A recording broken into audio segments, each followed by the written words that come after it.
அன்பு தமிழ் நெஞ்சங்களுக்கு வணக்கம். இந்த காணொளியில் நாம் தெரிந்து கொள்ள இருக்கின்ற தகவல், நடிகரும் இசையமைப்பாளரும் பாடகரும் திரைப்பட இயக்குனரும் தயாரிப்பாளருமான டி.ஆர். மகாலிங்கம் அவர்களுடைய வாழ்க்கையிலிருந்து சில துளிகள் தான். டி.ஆர். மகாலிங்கம் அவர்களுடைய திரைப்பயணம் என்பது மிக நீளமானது. இந்த ஆண்டு அவருடைய 100ஆண்டு என்பதால் இந்த பதிவினை வெளியிடுகின்றோம். அதாவது டி.ஆர். மகாலிங்கம் அவர்கள் திரைத்துறைக்கு வருவதற்கு 2 காரைக்குடிக்காரர்கள் முக்கியமானவர்களாக இருந்திருக்கிறார்கள். ஒருவர் அவரை திரையுலகில் அறிமுகப்படுத்திய ஏ.வி. மெய்யப்ப செட்டியார், இன்னொருவர் கவியரசு கண்ணதாசன். அவர்தான் அவருடைய 2வது இன்னிங்ஸ் மாலையிட்ட மங்கை படத்தின் மூலமாக மீண்டும் அவரை திரையுலகிற்கு அழைத்து வந்தார். அதாவது சென்னையும் வேண்டாம் சினிமாவும் வேண்டாம் அப்படின்னு சொல்லிட்டு சொந்த ஊருக்கு, அதாவது சோழவந்தான் அருகே உள்ள தென்கரைக்கே சென்று விட்டார். அவரை மீண்டும் அழைத்து வந்து நடிக்க வைத்து மறுபடியும் மிகப்பெரிய அளவுக்கு வெற்றிகளை குவிக்க காரணமாக இருந்தவர் கவியரசு கண்ணதாசன். இந்த தகவல்களை எல்லாம் தெரிந்து கொள்ள வாங்க நிகழ்ச்சிக்கு போவோம்.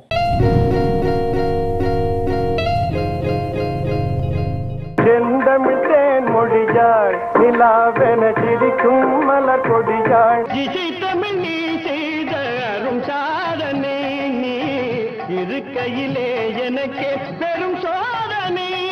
1924ஆம் ஆண்டு ஜூன் மாதம் 16ஆம் தேதி மதுரை சோழவந்தான் அருகே உள்ள தென்கரை நிலச்சுவான்தார் ராமகிருஷ்ணனின் 3வது மனைவி லட்சுமிக்கு பிறந்தவர்தான் மகாலிங்கம். தென்கரை ராமகிருஷ்ண மகாலிங்கம் என்பதன் சுருக்கமே டி.ஆர். மகாலிங்கம். சிறு வயதில் வேத பாடசாலைக்கு அனுப்பப்பட்ட மகாலிங்கத்துக்கு பாடம் மனதில் பதியவே இல்லை. மனசு முழுக்க பாட்டுத்தான் பரவி கிடந்தது. திண்ணை பள்ளிக்கூடத்தில் 4ஆம் வகுப்பு வரை ஒரு வழியாக நகர்ந்த பின் செல்லூர் சேஷ ஐயங்கார் கோஷ்டியுடன் பாட்டோடு இணைந்த மகாலிங்கம் பஜனை மடங்களிலும் கோயில்களிலும் தன் உரத்த குரலால் பாடி உள்ளூர் வாசிகளை ஆனந்தம் அடைய செய்தார். வீட்டில் அவரை பள்ளிக்கூடம் அனுப்ப எவ்வளவோ ஆசைப்பட்டார்கள். மகாலிங்கத்துக்கோ பாட்டு பாடவும் நடிக்கவுமே ஆசையாக இருந்தது. பள்ளிக்கு போக மறுத்து எங்கோ ஓடிப்போன மகாலிங்கத்தை அவரது விருப்பப்படி வாய்ப்பாட்டு வகுப்பில் சேர்த்துவிட்டார் அவரது அப்பா ராமகிருஷ்ணன். இசை வசமானதும்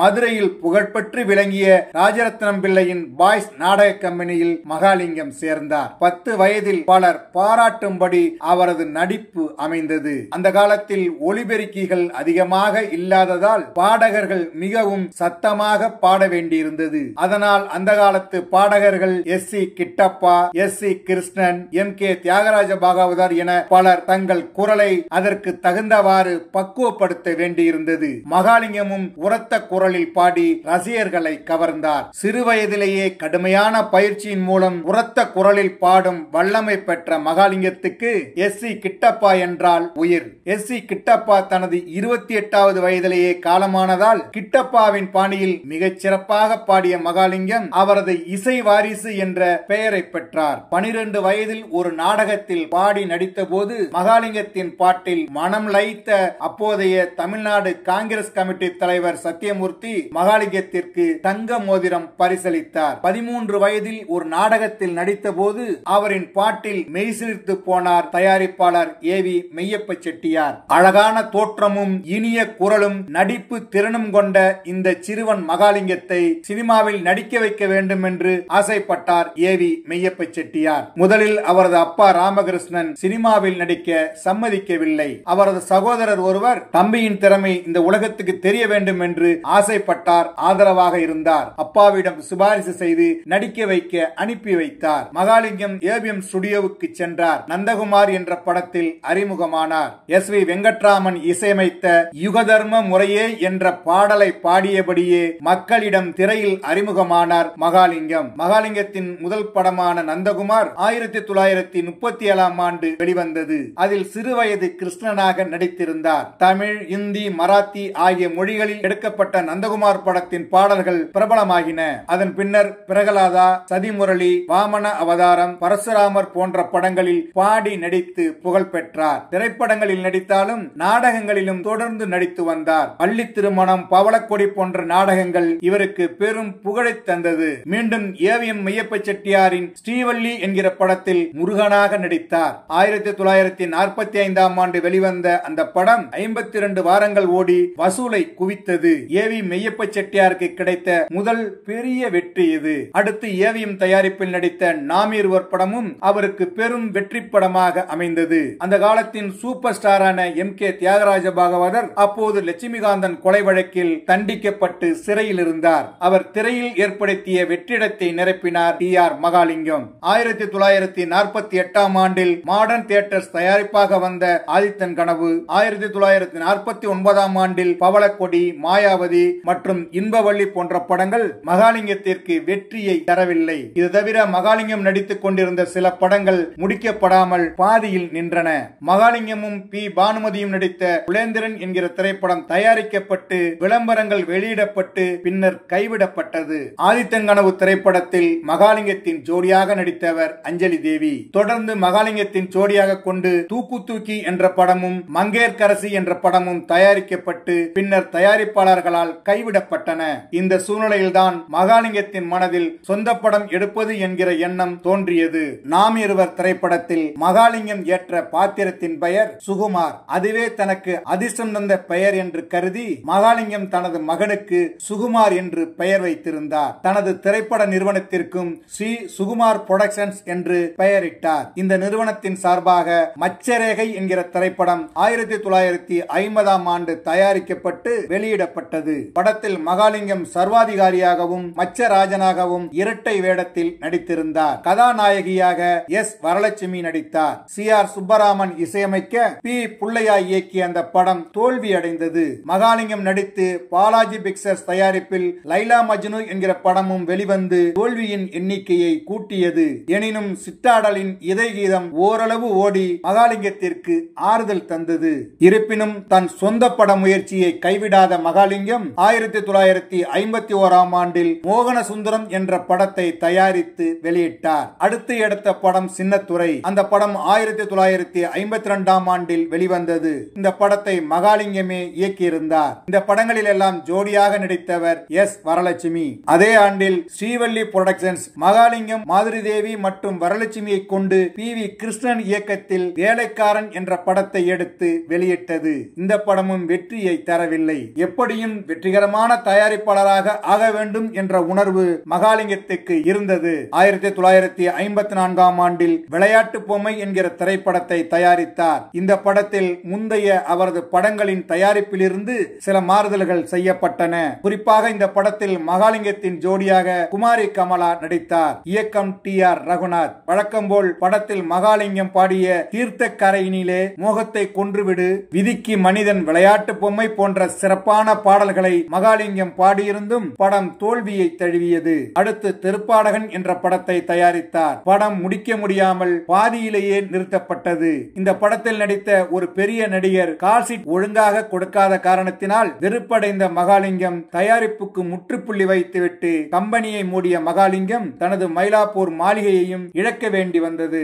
1950களில் 14 வெளிநாட்டுக்காரர்களுடன் பங்களா, பவிசு, பெரிய நடிகர், பட தயாரிப்பாளர் என பெருமை பொங்க வாழ்ந்த டி.ஆர். மகாலிங்கம் அடுத்த 5 ஆண்டுகளில் எல்லாவற்றையும் இழந்து மஞ்சள் கடுதாசி கொடுக்கும் நிலைக்கு தள்ளப்பட்டார். எல்லாவற்றையும் இழந்தது மகாலிங்கம் என்கிற தயாரிப்பாளர் தான். பணத்தையும் மதிப்பையும் இழந்த காலத்தில் சினிமாவில் அவரது ஆதரவோடு வளர்ந்த பலர் அவரை கைவிட்டனர். அந்த கோபத்தில் தான் சென்னையும் வேண்டாம், திரையுலகமும் வேண்டாம் என்று தன் சொந்த ஊருக்கே திரும்பினார் மகாலிங்கம். ஊருக்கு சென்றாலும் நாடகங்களில் நடிப்பதை அவர் நிறுத்தவில்லை. மாதம் 25 நாடகங்களுக்கு மேல் நடித்து தென் மாவட்டங்களில் தன் குரல் ஒலிக்காத மேடையே இல்லை என்கிற அளவுக்கு நாடகத்துறையில் மீண்டும் உச்சத்தை எட்டினார். புராண படங்களில் இருந்து விலகி தமிழ் திரையுலகம் சமூக படங்களில் ஆர்வம் காட்ட ஆரம்பித்த காலகட்டம் அது. எம்.ஜி.ஆர்., சிவாஜி போன்ற நடிகர்கள் கோலோச்ச ஆரம்பித்திருந்தனர். பாடல்களை விட வசனங்களுக்கே முக்கியம் என்ற நிலை வந்ததால் பாடக நடிகர்களின் தேவையும் குறைந்து போனது. அதை பற்றி கவலையின்றி நாடகத்தில் தீவிரமாக ஈடுபட்டிருந்த மகாலிங்கத்தை கவிஞர் கண்ணதாசன் துணிச்சலாக தன்னுடைய மாலையிட்ட மங்கை என்கிற படத்திற்கு டி.ஆர். மகாலிங்கத்தை கதாநாயகனாக நடிக்க வைக்க முடிவு செய்தார். மதுரை தென்கரையிலேயே தங்கிவிட்ட மகாலிங்கத்தை மீண்டும் சென்னைக்கு அழைத்து வந்தார் கவிஞர் கண்ணதாசன். 17 பாடல்களை கொண்ட அந்த படத்தில் டி.ஆர். மகாலிங்கத்தை தாண்டி வேறொருவரை கண்ணதாசனால் சிந்திக்க கூட முடியவில்லை. உரத்த குரலில் பாடி பழக்கப்பட்ட டி.ஆர். மகாலிங்கத்தை மென்மையான குரலில் நானென்று நீயின்றி யார் வருவார் என்கிற பாடலை பாட வைத்து தமிழ் ரசிகர்களுக்கு விருந்தாக்கி காட்டினார்கள் இசையமைப்பாளர்கள் விஸ்வநாதன் ராமமூர்த்தி. அந்த படத்தில் எங்கள் திராவிட பொன்னாடே என்கிற பாடலும் மிகப்பெரிய அளவுக்கு புகழ் பெற்றது. 1958 ஆண்டு வெளியான மாலையிட்ட மங்கை மகாலிங்கத்தின் கழுத்தில் வெற்றி என்கிற மாலையை இட்டது. படம் அமோக வெற்றி. சரிவிலிருந்து மீண்டார் மகாலிங்கம். படத்தின் வெற்றிக்கு முக்கிய காரணமாக இருந்த டி.ஆர். மகாலிங்கத்திற்கு புத்தம்புது காரை பரிசளித்தார் கவிஞர் கண்ணதாசன். 1959 ஆண்டு அமுதவள்ளியில் விஸ்வநாதன் ராமமூர்த்தியின் ஜனரஞ்சகமான இசையில் பட்டுக்கோட்டை கல்யாண சுந்தரம் எழுதிய ஆடை கட்டி வந்த நிலவோ என்கிற பாடலை ரசிக்காதவர்கள் யார்? 1960 ஆண்டு ஆட வந்த தெய்வம் படத்தில் மழை கொட்டு கொட்டு கொட்டுது பாரு இங்கே என்கிற பாடலில் சாதாரண மக்களுக்கும் சங்கீதம் பரிமாறியிருப்பார். ரத்னபுரி இளவரசி படத்தில் காதலுக்கு 4 கண்கள், கவலையில்லாத மனிதனில் நான் தெய்வமா இல்லை நீ தெய்வமா என மகாலிங்கத்தின் பாடல்கள் புகழ் பரப்பின. 1965 ஆண்டில் ஏ.பி. நாகராஜனின் திருவிளையாடல் டி.ஆர். மகாலிங்கத்தின் பெயரை திரும்பிய திசையெல்லாம் மீண்டும் ஒலிக்க செய்தது. இசைத்தமிழ் நீ செய்த அருஞ்சாதனை என்கிற பாடல். மகாலிங்கத்தின் குரலுக்கு சினிமா துறையில் நிரந்தர மதிப்பு இருந்தது. வயதான பிறகும் பின்னணி பாட நிறைய வாய்ப்புகள் வந்தன. ஆனால் பாட மறுத்து மீண்டும் தென்கரைக்கே சென்று விட்டார். நாடகத்துறையில் இருந்தபடியே இடையிடையே பாடவும் நடிக்கவும் வாய்ப்பு கொடுக்கப்பட்ட படங்களில் மட்டுமே நடித்தார். திருவிளையாடல், அகத்தியர், திருநீலகண்டர், ராஜராஜ சோழன் ஆகிய படங்கள் இதற்கு உதாரணம். மதுரையில் நடிகர் சங்க அலுவலகம் கட்ட இவர் கேட்ட மாத்திரத்தில் பெருமளவு நிதி வழங்கியதோடு மற்ற நடிகர்களிடமும் நிதி திரட்டி கொடுத்தார் எம்ஜிஆர். டி.ஆர். மகாலிங்கத்திற்கு கலைமாமணி விருது வழங்கிய கலைஞர் மு. கருணாநிதி தென்கரையில் உள்ள இவரது வீட்டுக்கே வந்திருக்கிறார். திமுகவின் நலம் விரும்பியாக இருந்தாலும் இறுதி வரை அரசியலை விட்டு தள்ளியேதான் இருந்தார் மகாலிங்கம். டி.ஆர். மகாலிங்கத்தின் மனைவி பெயர் கோமதி அம்மாள். இவர்களுக்கு சுகுமாரன் என்கிற மகனும் சாவித்திரி மகாலட்சுமி என 2 மகள்கள். சுமார் 40 படங்களுக்கு மேல் நடித்துள்ள டி.ஆர். மகாலிங்கம் சினிமா தன்னை கைவிடும் முன்பே சினிமாவை கைவிட்ட கலைஞன். வாழ்வின் இறுதி வரையில் இசை நாடக மேடைகளில் கோலாச்சியவர். 1978 ஆண்டு ஏப்ரல் மாதம் 21 தேதி அன்று மாலையில் கோவை தண்டுமாரியம்மன் கோயில் கச்சேரியில் பாட இருந்தார். ஆனால் மதியமே அவரது உயிர் பிரிந்துவிட்டது. 5 கட்டையில் சுமார் 45 ஆண்டுகள் கலை உலகத்தை தனது கம்பீர குரலால் கட்டுப்படுத்தி வைத்திருந்த இந்த காணப்பறவை 54ஆம் வயதில் மரணத்தை தழுவியது. வாழ்க்கை எவ்வளவு நிஜமோ மரணமும் அவ்வளவு நிஜம். ஆனால் மரணத்தை பொய்யாக்கி விடுகிறது மகாலிங்கத்தின் ஒவ்வொரு பாடலும். என்ன நேயர்களே, டி.ஆர். மகாலிங்கம் அவர்களுடைய வாழ்க்கையிலிருந்து சில தகவல்களை தெரிந்து கொண்டோமா? சரி, மீண்டும் இன்னொரு நிகழ்ச்சியில் சந்திப்போம். அதுவரை உங்களிடமிருந்து விடைபெறுவது உங்கள் பாலன்.